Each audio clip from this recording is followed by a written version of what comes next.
A big win sounds simple, doesn't it?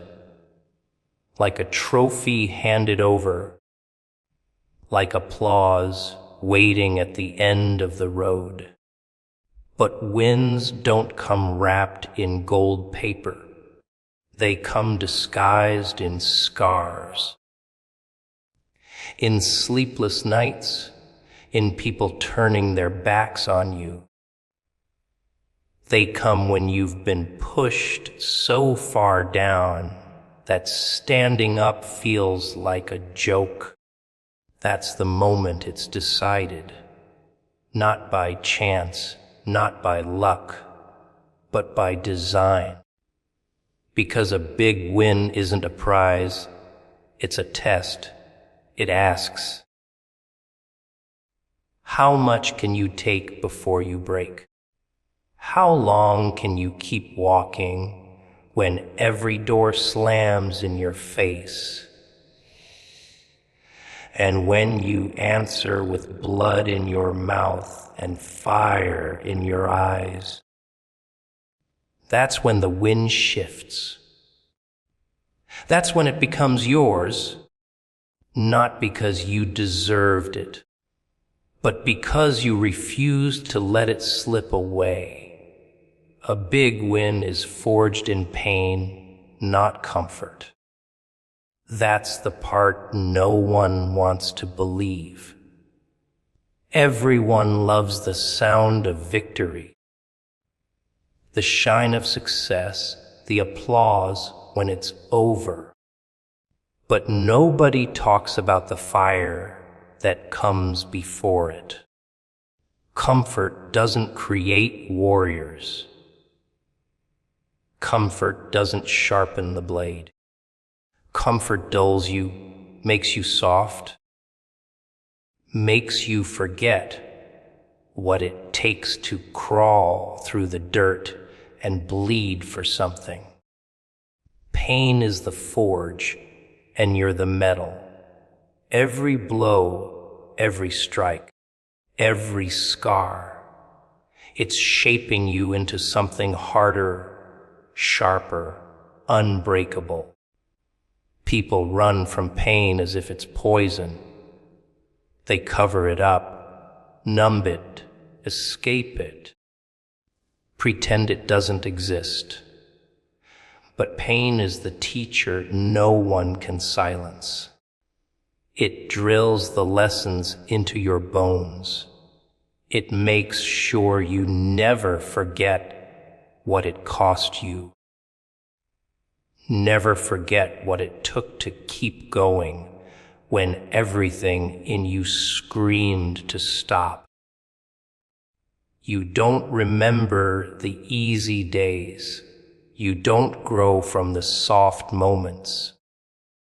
You grow when you're broken, when your chest is heavy, when the world presses down and you still rise. That's where the win is being carved, long before anyone sees it. Look at the people who crave shortcuts, the ones who want the crown without the weight of it. They shine for a moment, then they vanish because nothing real was forged in them. No scars, no nights of doubt, no battles against themselves. Just a hollow image of success, and hollow things don't last. The ones who endure, the ones who hold the win in their hands and don't let it slip. Those are the ones who've been through the furnace. They've burned. They've bled. They've walked through storms that would have drowned others. And because of that, the wind doesn't own them, they own it. The irony is, pain feels like punishment while you're in it. You think you're cursed. You think you're forgotten. You wonder why every step feels heavier, why nothing ever seems to go right. But that weight isn't a curse. It's resistance. It's pressure. It's the very thing that makes you stronger. Diamonds aren't born in silk pillows. They're born under crushing force. And the same is true for you. Every painful chapter, every betrayal, every disappointment, that's the pressure that shapes the big win. Without it, you wouldn't be able to carry it when it finally arrives. People don't realize that pain is proof. Proof that something is happening. Proof that something is shifting. Proof that you're in motion. Comfort is stillness. Stagnation, death dressed up in soft clothes. Pain means you're alive. Pain means you're moving. Pain means the win is somewhere up ahead. It's a sign, as twisted as it sounds, that you're on the right road. Because if it didn't matter, if it wasn't leading to something greater, you wouldn't be fighting so hard just to stay in the game. And isn't that the trick? The win doesn't show itself until after the suffering. You don't get to see the end from the middle. You don't know how close you are when you're bleeding in the dark.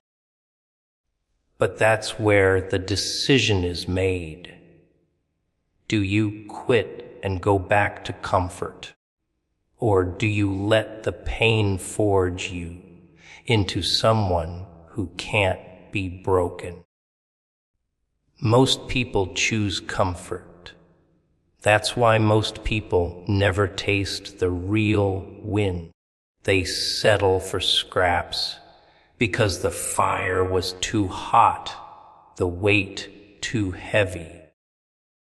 But those who stay, those who let the pain work on them, they rise from it carrying something that can't be taken away. The big win doesn't come to the soft. It doesn't come to the comfortable. It doesn't come to those who run when the fire burns. It comes to the ones who stayed in the furnace, who let themselves be remade, who understood that every wound was building them into the kind of person who could carry the victory without collapsing under it. Pain is the ticket. Pain is the price. Pain is the proof. And without it, the win would never be real. Every loss is a rehearsal for victory. Funny how people treat losing like it's the end of the story, like the curtain falls and everything stops. They cry, they rage, they throw their dreams into the fire because they couldn't hold the trophy the first time. But loss isn't the end, it's the script being written. Every stumble, every failure, every collapse is practice. It's the ugly, brutal rehearsal for the big show. And the truth is, no one performs flawlessly on their first attempt. You have to forget the fairy tale. You don't get the win without first drowning in the taste of loss, over and over, until you learn the rhythm of it. Loss teaches in ways that victory never could. Victory blinds you, fills you with pride, makes you think you've arrived. But loss rips you open. It strips away the illusions, shows you exactly where you're weak, exposes every crack in your armor. It makes you face the things you'd rather keep buried. Every time you lose, you're handed a mirror, and you're forced to stare at the truth of who you are. Some people smash the mirror. They blame the world, blame everyone else, never daring to look long enough to learn. But those who endure the reflection, those who let the sting burn into their memory, they grow sharper, colder, stronger. The irony is that loss feels like a curse, but it's actually preparation. Think about it. How could you ever carry a big win if you don't know the weight of defeat? How could you ever stand tall on the mountain if you don't remember what it felt like to crawl through the mud? Loss makes you humble. Loss teaches gratitude. Loss gives you the hunger that comfort could never feed. Without loss, you'd never develop the teeth to bite down when the world tries to rip the victory from your hands. People think rehearsal is boring, repetitive, meaningless. But that's what makes the final act flawless.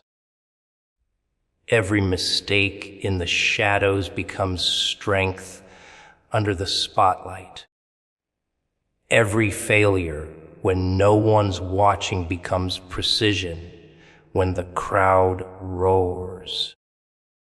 Loss works the same way. You fall, you learn, you bleed, you adjust. Every single setback is training your mind, sharpening your focus, teaching you to survive. And when the moment comes, the real fight, the real test, you're no longer stumbling blind. You've been here before, in different shapes, in smaller battles, and you've survived. That's why you win when it matters. Loss also hardens you against fear. The first time you fail, it's crushing, humiliating, unbearable. The second time, it still stings, but you know you can stand back up. By the 10th time, you're almost laughing at it. It doesn't scare you anymore because you've built a tolerance, like scars covering old wounds.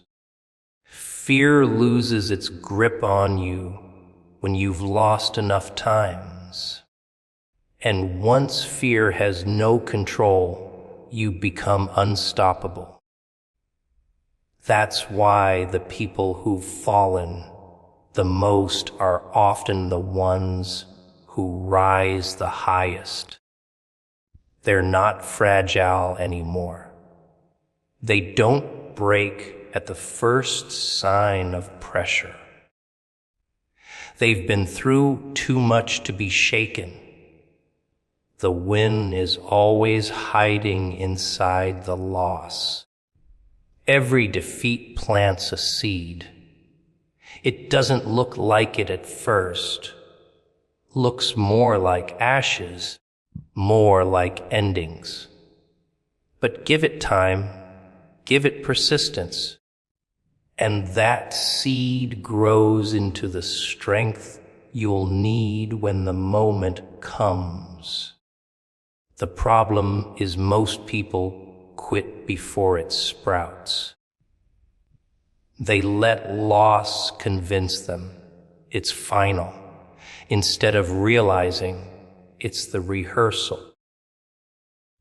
They bow out before the show begins. But if you look at it differently, if you treat every loss as training, then nothing is wasted. Every failure is fuel. Every rejection is instruction.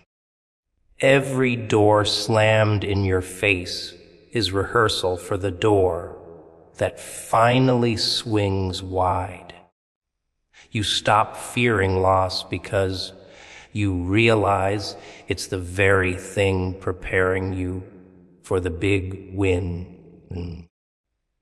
And when it finally arrives, you don't crumble, you don't hesitate, you don't waste it, because you've been rehearsing all along. Patience is the weapon that unlocks the win. Nobody likes that word, patience. It sounds weak, doesn't it? Like sitting in silence, waiting for something to happen, waiting for the world to hand you a prize. People hate patience because it doesn't look like action. It doesn't feel like progress. But that's the trick. It's the most dangerous move you can make. Because patience isn't waiting. Patience is preparation.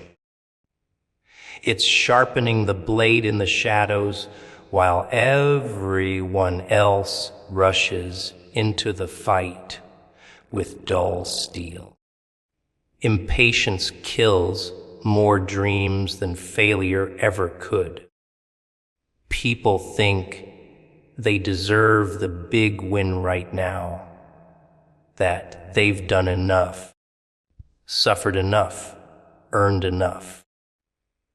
They look at someone else's moment and believe they should already be there too.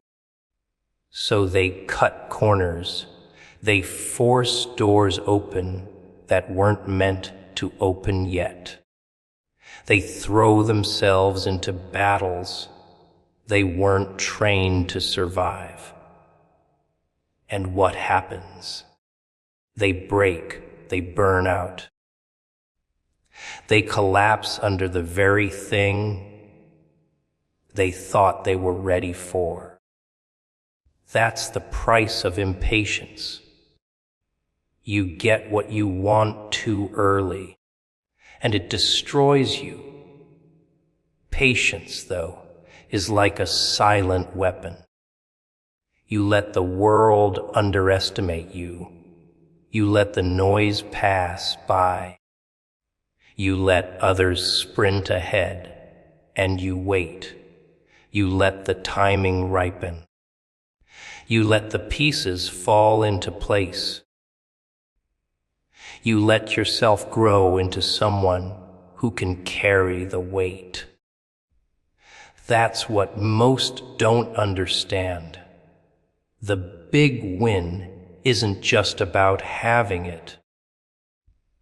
It's about being able to hold it without letting it slip through your fingers. Patience builds that grip. Without it, the victory will be too heavy, and it will crush you. The world worships speed, faster, quicker, sooner. but speed without strength is suicide. Laughed in your face and you. Rushing to the finish line doesn't matter if you're not strong enough to stand when you get there. Patience is what keeps you steady, what lets you bide your time, what gives you the discipline to outlast those who burn bright for a moment and vanish into smoke. The ones who win aren't the fastest. They're the ones who refused to quit when the waiting stretched longer than they expected.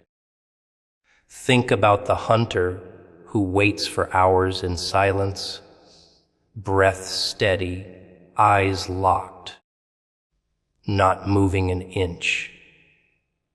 People think he's wasting time, but when the moment comes, when the prey steps into the open, he doesn't miss.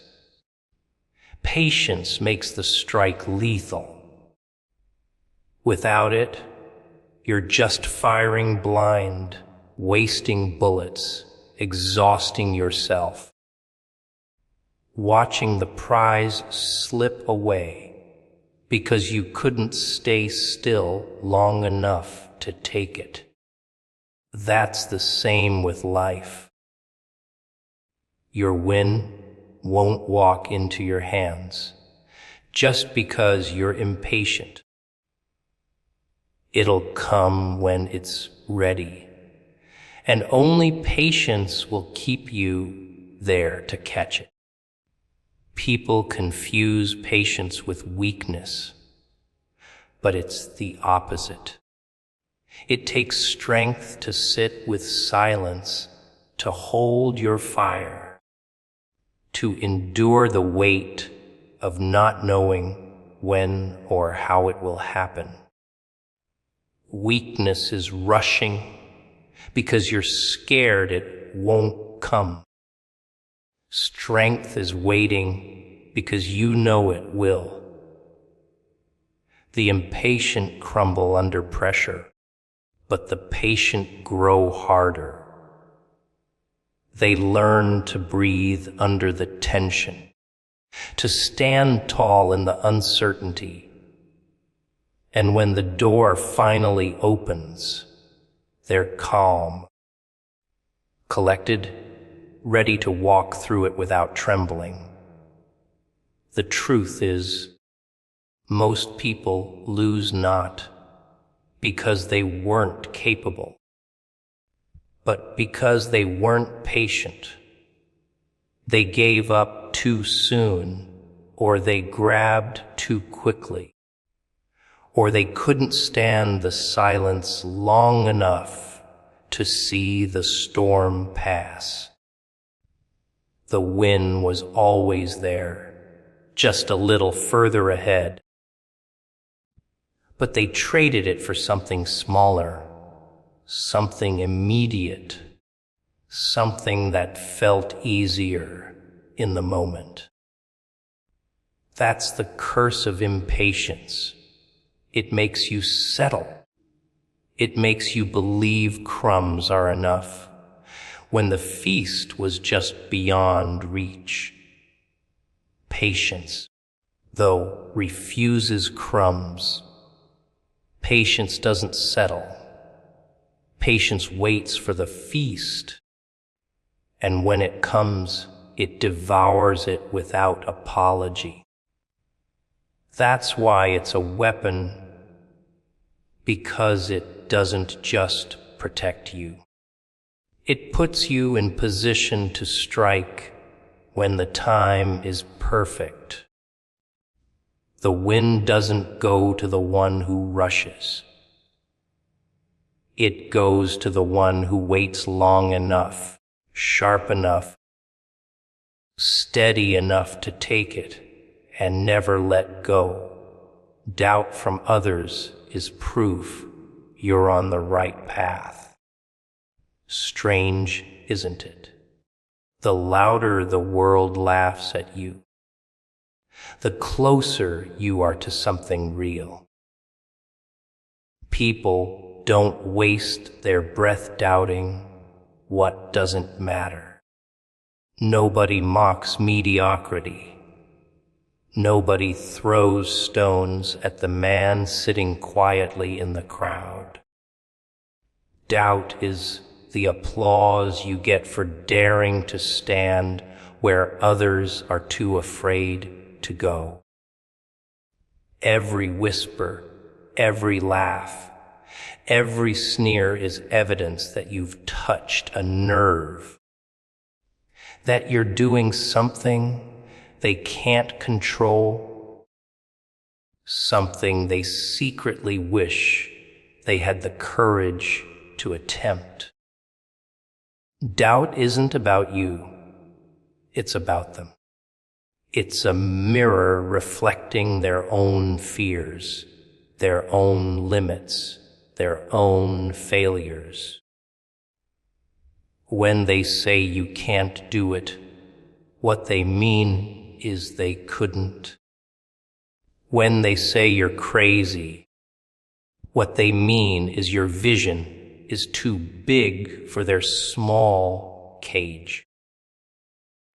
When they say you're wasting your time, what they mean is they already wasted theirs and don't want to watch you succeed where they gave up.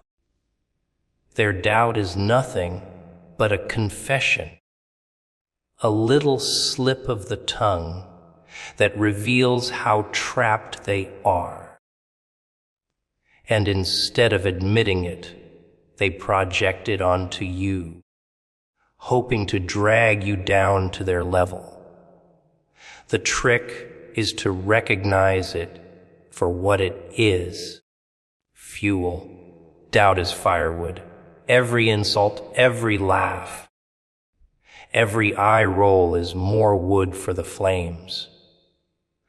Let them talk, let them laugh, let them doubt. It only means you're walking a path that scares them. Nobody doubts the man who plays it safe. Nobody mocks the one who follows the rules. They save that for the one who breaks out, the one who dares to do the thing they couldn't. And if you let their doubt seep into your bones, if you start to believe them, you hand them the victory. But if you use it as fire, you'll walk through the flames they tried to burn you with. Worried. That word alone should make you stop and think.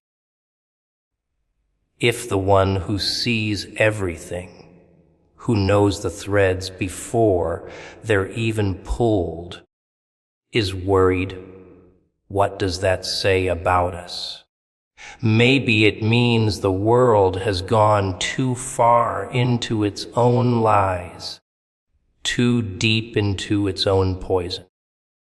Maybe it means the masks have gotten so convincing that even truth has to lean forward and whisper, enough. Tonight isn't about waiting for a miracle. It isn't about some gentle push from the sky. No, tonight is sharper, heavier. When worry turns to warning, it's no longer a suggestion. It's a demand. Worry from above is not a whisper. It's a warning. People love to dress it up, don't they? They say it's just a feeling, a little nudge, a soft reminder. But when the weight comes from above, it's not gentle, it's not delicate. It's thunder wrapped in silence. It's a fire behind the curtain. It's the kind of signal you can feel in your bones, even when your mind pretends not to hear it. Worry from above isn't like your own restless nights, where you toss and turn about bills, mistakes, and regrets. No, this is different. This is the sound of the universe, clearing its throat, the sky looking down at you and saying, "Move, before I move you." Most people ignore it. They want to believe the world is stable, that everything will just keep ticking as it always has. They laugh at warnings, label them as paranoia, shove them into the dark corners of their minds, because warnings are inconvenient. They force you to admit something's wrong.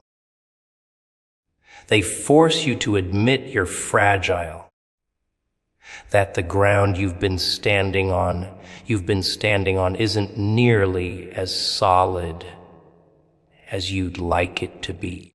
And humans, oh, they hate that feeling. So they cover their ears, paint on their smiles, and keep walking straight into the fire, pretending it isn't there. But worry from above doesn't care if you listen. It doesn't care if you mock it, dismiss it, or bury it under distractions. It grows louder, heavier, pressing down until the cracks begin to show in your carefully built little world. The light flickers, the air grows thick, and suddenly, even the blind can feel it. You know the feeling. You've had it before.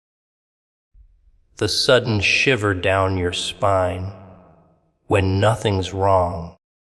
The way your chest tightens for no reason.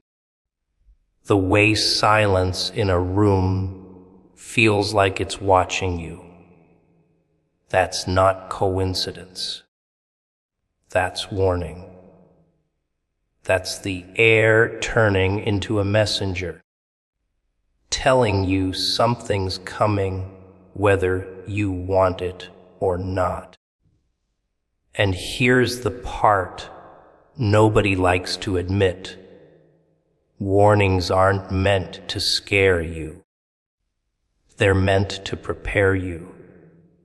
But preparation takes humility, and humility is scarce. Everyone wants to believe they're untouchable. Untouchable until the moment they're not. So instead of changing, they wait. Instead of listening, they delay. They cling to comfort, thinking it'll protect them from what's crawling closer. They tell themselves, "It's fine, nothing's happening, it's just in my head." But deep down, they know better. They know when the air is too heavy to breathe, when the silence is too sharp to ignore, when the sense of being watched is too real to shake off. That's not imagination. That's the warning crawling under your skin. Worry from above is not an invitation to sit and cry. It's not asking you to panic. It's telling you, blunt and raw, that something has shifted. It's a flashing light on a dark road, telling you the bridge ahead is broken. And if you're foolish enough to ignore it, the fall is yours to take. But if you're sharp enough, hungry enough, desperate enough, you'll act. You'll move before the crash. That's the difference between those who survive and those who don't. Not strength, not luck, but the ability to take a warning seriously before it becomes disaster. The irony is, the louder the warning, the more people mock it. They laugh at prophets, dismiss dreamers, ridicule anyone who dares to say, "The storm is close." It's safer to mock than to admit they're scared. But the storm doesn't care about their laughter. It doesn't pause to wait for their acceptance. It comes anyway, ripping through everything, leaving only those standing who had the nerve to listen. The rest, they drown in their own disbelief, suffocated by the very silence they thought was harmless. So when worry comes from above, understand, it's not a whisper for comfort. It's not meant to stroke your ego or pat your back. It's a warning, raw and jagged, telling you to break your routine, to shed your comfort, to sharpen your senses. It's not paranoia, it's survival.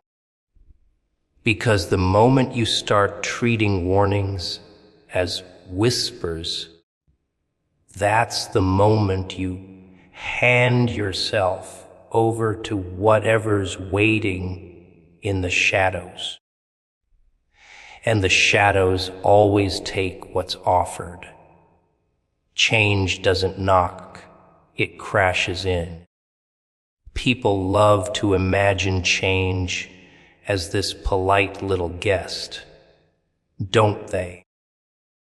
They picture it arriving neatly dressed, standing at the door with flowers in hand, waiting for them to open up. But that's a fantasy for the weak. Real change doesn't care about your schedule, your comfort, your carefully planned little routine. It doesn't wait for permission. It storms in like a thief at midnight, kicks down the door, shatters the windows, and drags you out into the cold, whether you're ready or not. And the funny part, most people hate that. They cry about it, they curse it, they label it as unfair.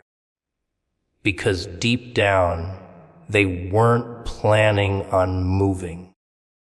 They weren't planning on letting go of the rotten life they were clinging to.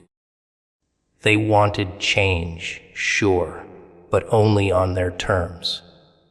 They wanted it slow, predictable, convenient. They wanted transformation without discomfort, growth without pain, progress without sacrifice. But that's not how it works. Change is violent. Change is messy. Change doesn't care if you're prepared. It only cares about tearing down what no longer belongs. You ever notice how people pray for change? They beg for a new life, a fresh start, a breakthrough. And then, when the storm comes, when everything starts collapsing, they scream, "Why me?" As if the collapse wasn't the very thing they asked for. They don't understand that sometimes the walls have to burn before you realize you were trapped inside them. Sometimes the floor has to crack before you see it was built on sand. That's how change works. It doesn't show up to decorate. It shows up to demolish. The truth is, if change knocked politely, most of you wouldn't even open the door. You'd look through the peephole, see it standing there, and say, "Not today. I'm tired. I'll deal with it tomorrow." That's why it doesn't knock. That's why it breaks in. Because left to your own devices, you'd stay stuck forever, rotting in comfort, telling yourself lies about timing. You'd say, "I'll start when I'm ready." But here's the secret. You're never ready. You'll never be ready. And change knows it. That's why it doesn't wait for your readiness. It rips through your life, dragging you forward even as you claw at the past. There's a certain beauty in that chaos, though, because in the middle of the destruction, something new begins to breathe. Think about it. When the house burns, you finally see the sky. When the storm hits, you finally realize how strong you can stand. It's only in the wreckage that you see what's real and what was just decoration. Change strips you bare. It takes away the illusions, the distractions, the little comforts you thought you needed. It throws you into the mirror and says, "Look, this is you, no masks, no excuses, just you." And for most people, that's terrifying. That's why they fight it. But the fight is useless. You can't stop it. You can't bargain with it. You can't chain it down. You can only choose how you face it. Run from it, and it will drag you screaming. Face it, and it will carve you into something unrecognizable, something stronger. But either way it comes, always. People fear the crash because they think it means the end. They think when change tears their life apart, it's destruction without purpose. But destruction is the beginning of creation. The same way fire clears the forest so new life can grow. Change burns away the dead weight so something alive can take its place. That's the part most never see. They're too busy crying over the ashes to notice the soil is richer now. They're too busy mourning what collapsed to realize the chains they hated are gone. So no, change doesn't knock. It doesn't whisper. It doesn't play nice. It crashes, it breaks, it destroys. And in that destruction, it creates the only chance you'll ever get to actually live. Most people never take it, though. They keep trying to patch the broken door, sweep up the glass, rebuild the same fragile little house that couldn't withstand the storm in the first place. They don't get it. They don't see that the crash wasn't an accident. It was the only way forward. Stillness becomes a grave when ignored too long. People like to think standing still is harmless, that doing nothing is safer than risking the wrong move. They convince themselves that silence, hesitation, waiting, it's strategy. But it isn't. It's slow death dressed up as patience. Stillness rots you from the inside, and the longer you sit in it, the more it feels normal. That's the trick. The grave doesn't feel like a grave at first. It feels like comfort. It feels like control. You tell yourself you're saving energy, avoiding mistakes, waiting for the perfect moment. But the perfect moment never comes. Time keeps moving. The world keeps shifting, and you're the only thing that stays still. Do you know what happens to water when it doesn't move? It becomes poison. It grows stagnant, filthy, crawling with disease. Life needs motion. The current keeps it alive. People are the same. The second you stop moving, stop reaching, stop changing, you start dying. Not all at once, of course. Slowly. Quietly. The body still breathes, the heart still beats, but the soul is buried, layer by layer, under excuses. That's the grave I'm talking about. A grave that doesn't need dirt, just enough days spent doing nothing. And the worst part is, most don't even notice it happening. They decorate their graves.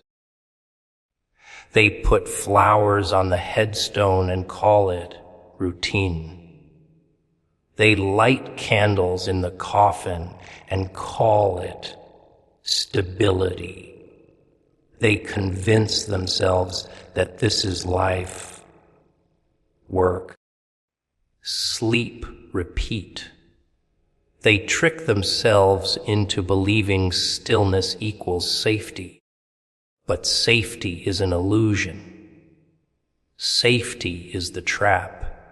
Because while you're still, the world isn't.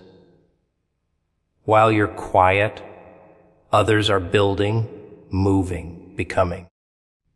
And when you finally look up, you realize the game left you behind a long time ago. Fear is usually the hand that pushes people into their graves. Fear of failing, fear of being judged, fear of stepping into the unknown. So they sit, they wait, they shrink their lives into the smallest possible space. Thinking small means safe. But in reality, fear doesn't protect you. It buries you. Every time you choose not to move, because of fear, you dig another inch into the ground. Eventually, You're so deep you can't even see the surface anymore. And then you wonder why the world feels so dark. There's a sick irony to it, too. People think stillness buys them time, but it does the opposite. Stillness wastes it. You lose years to hesitation, decades to comfort, and one day you wake up old, bitter, asking yourself where it all went. You had ideas, dreams, chances. You had the energy, the hunger, the time. But you traded it for stillness, for safety, for the illusion of control. That's when you realize the grave you're lying in is one you built yourself, brick by brick, choice by choice. What makes this grave so dangerous is that it doesn't look like death until it's too late. You're not screaming, you're not bleeding, you're not falling apart. You're just fine. And fine is the enemy. Fine means nothing is changing, nothing is breaking, nothing is growing. Fine is the mask you wear while everything inside is starving. People say they don't want chaos, they don't want pain. But pain means you're alive. Pain means you're moving. Pain means you're out of the grave. Fine means you've already settled into the coffin and closed the lid yourself. And here's the cruelest truth. Movement doesn't guarantee success, but stillness guarantees failure. At least when you move, there's a chance, a risk, a spark. Stillness erases that chance completely. You can't stumble into growth by standing still. You can't discover anything new by hiding in silence. You can't become anything more by clinging to what you already are. Stillness robs you of possibility, and without possibility, what's left? Nothing but the slow burial of your own potential. People tell themselves they'll move tomorrow. Tomorrow they'll start. Tomorrow they'll change. Tomorrow they'll break free. But tomorrow is the shovel that digs the grave deeper. Tomorrow is the lie that kills today. And the longer you believe in tomorrow, the heavier the dirt piles on top of you, until one day you can't move even if you want to. Not because you're out of time, but because you've forgotten how. That's the true horror of stillness. It doesn't just kill your future. It kills your ability to imagine one. Excuses dissolve when urgency enters the room. You can hold on to lies for as long as the fire isn't at your feet. You can tell yourself you're too tired, too busy, not ready yet. You can dress your fear up in logic, cover it in responsibility, and parade it around like it makes sense. People are brilliant at this little theater of delay. They convince themselves that stalling is wisdom, that hesitation is caution, that waiting is maturity. But when urgency bursts in, when the walls start closing and the ground shakes beneath you, all those excuses vanish like smoke. Suddenly, none of them matter.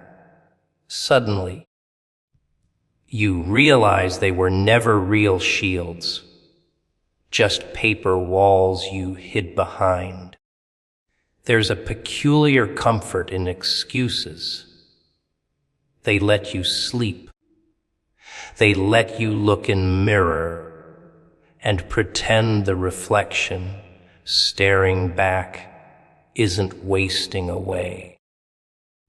They give you permission to stay small, to stay safe, to stay buried under mediocrity.